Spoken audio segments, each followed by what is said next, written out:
What's up mga ka-viewers? Ako nga pala si Jeffrey Balansag at gagawa tayo ng isang reaction video sa gawa ng 11ICT na tungkol sa OHS, which is Occupational Health and Safety. Tara, panoorin na natin. Okay, umpisa na natin.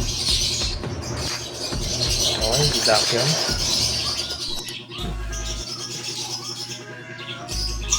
Occupational Health and Safety, which is OHS, na nagagabay sa atin upang protektahan tayo sa mga any scenarios na kaya makasama sa atin.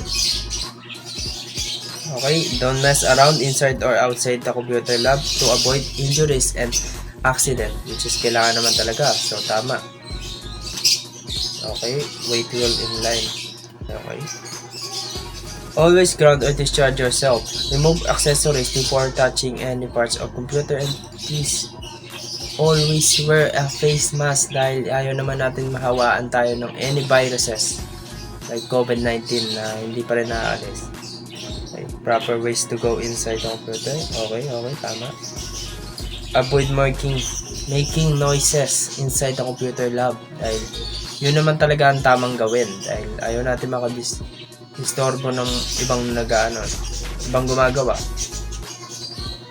And okay, always listen to introduction to know the proper use of computers inside the laboratory, which is tama naman talaga. Kailangan naman natin talagang sumunod or makinig sa payo ng ating mas nakakaalam ng mga computers na kailangan natin matutunan. Okay. Okay, good.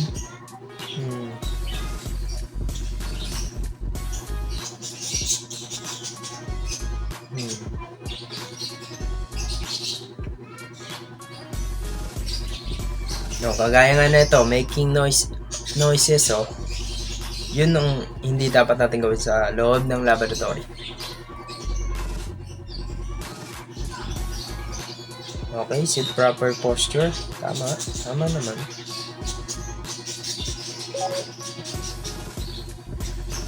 Turn on the CPU and computer capability. This is kailangan naman talaga. Turn off, yon. Yes, that's the one thing you need to consider. Turn off after you use it. Dahil pwede to mag-cause din ng isang risk kung hindi mo to papatayin bago mo to pagkatapos gamitin. Okay, good.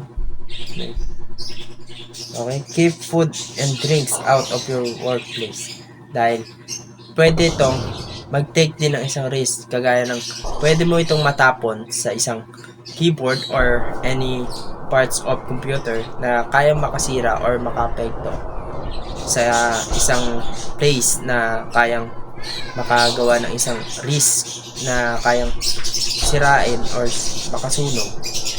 Right? Paano? Make ng isang emergency. Okay, make sure to turn off the computer and CPU and unplug them. Yes, tama naman to. Tama. Okay. Okay, so thank you. Okay.